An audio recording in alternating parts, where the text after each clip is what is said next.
It was a place that did not appear on any map I owned. I had set out that morning from my small inn near Kyoto with a simple goal: to find a temple that a kind shopkeeper had mentioned. I wanted to see old stones and feel the quiet that comes with centuries of peace.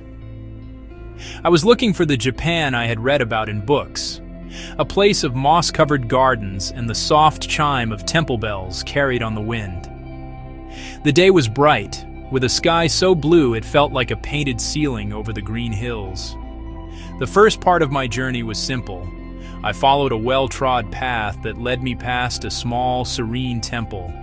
Its main gate was a brilliant vermilion, standing out against the deep green of the surrounding forest. The air smelled of damp earth, old wood, and the faint, sweet scent of incense. A few people moved with a slow, deliberate grace, bowing their heads in prayer. A monk, his robes the color of saffron, offered me a small, knowing smile. He spoke a few words of welcome, and I felt a sense of calm settle over me. From there, the main path ended, but a smaller, less traveled road beckoned me forward. It was a narrow lane, flanked by neatly kept houses with low, sloping roofs. Freshly washed laundry fluttered from bamboo poles, adding splashes of color to the quiet scene. A calico cat, perched regally on a tiled roof, watched my every move. The air was still and warm. I kept thinking to myself, this feels like stepping into an old photograph. Then the road took a sharp turn and my walk changed. Before me stood a weathered stone marker, its characters worn smooth by time and weather. I could not read the old script, but the sign itself seemed to mark a boundary. A subtle chill ran down my spine. The air grew quieter. The sounds of the modern world faded away completely. The town lay just ahead, and I felt I was about to cross a threshold into another time. The town was nestled in a shallow, hidden valley, its rooftops forming a neat, unbroken line of dark tile. The houses were constructed from dark, oiled wood, many with sliding paper doors and intricate lattice windows. What struck me first was the absence of cars. At first, I simply thought the town was exceptionally quiet, perhaps a place where people enjoyed an afternoon nap. But as I walked deeper, I began to notice details that felt out of place in the 21st century. The street lamps were not modern fixtures, but old-fashioned tin lanterns with glass panels. The signs hanging outside the small shops were not plastic or neon, but hand-painted on paper or carved into wood.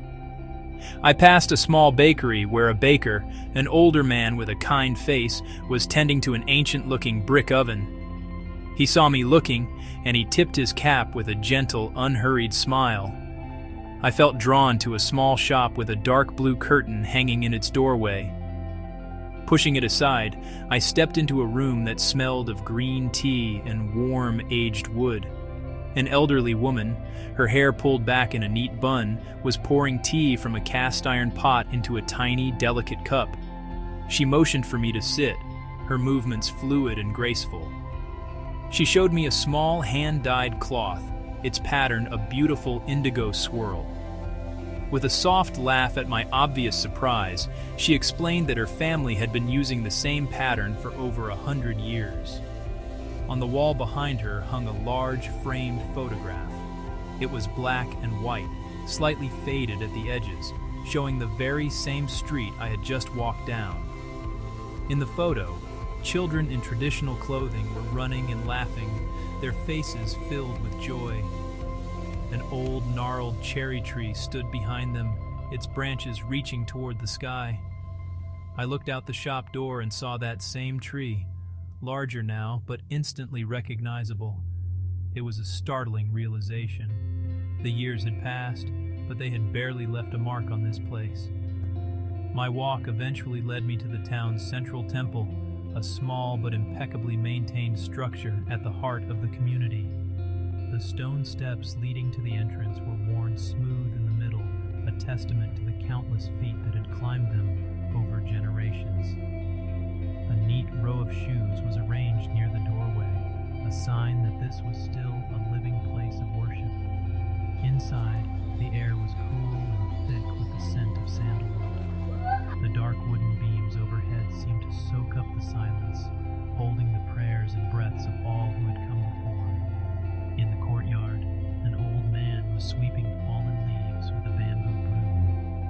His strokes were slow, rhythmic, and deliberate, each movement filled with a sense of purpose.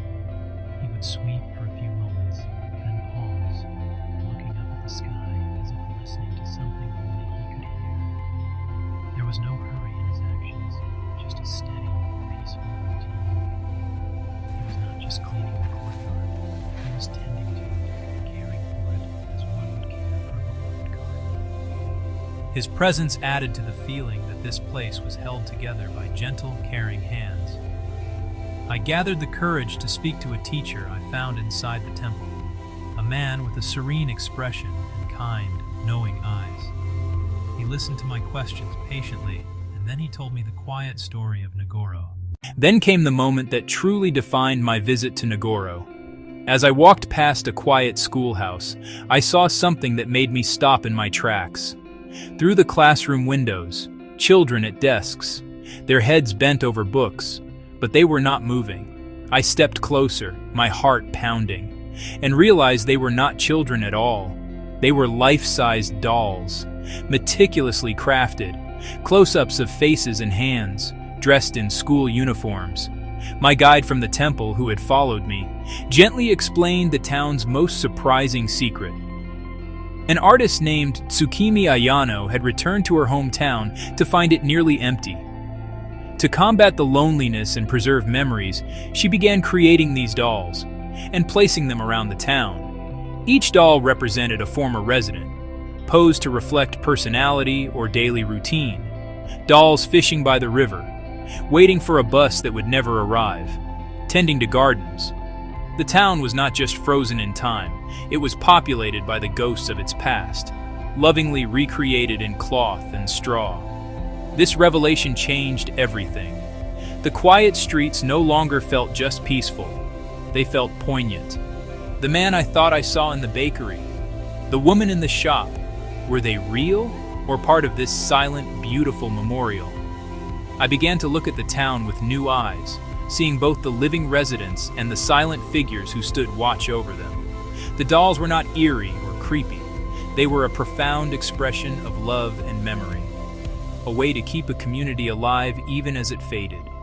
The town suddenly felt like a living storybook. The few real people I encountered moved among the dolls as if they were old friends. An elderly woman would nod at a scarecrow sitting on a bench as she passed by. The project had started with one woman's personal grief and had blossomed into a collective act of remembrance. Ngoro was a town that refused to be forgotten, using artistry and love to fill the spaces left behind by time and migration. It was a powerful, heartbreaking, and beautiful solution to a disappearing world. Walking through the old market square, the sense of a different time was palpable. Here, the rhythms of life were dictated by hands and seasons, not by clocks and deadlines. I watched a craftsman in his workshop using hand tools that looked like family heirlooms to carve intricate patterns into wooden bowls. His movements were patient and precise,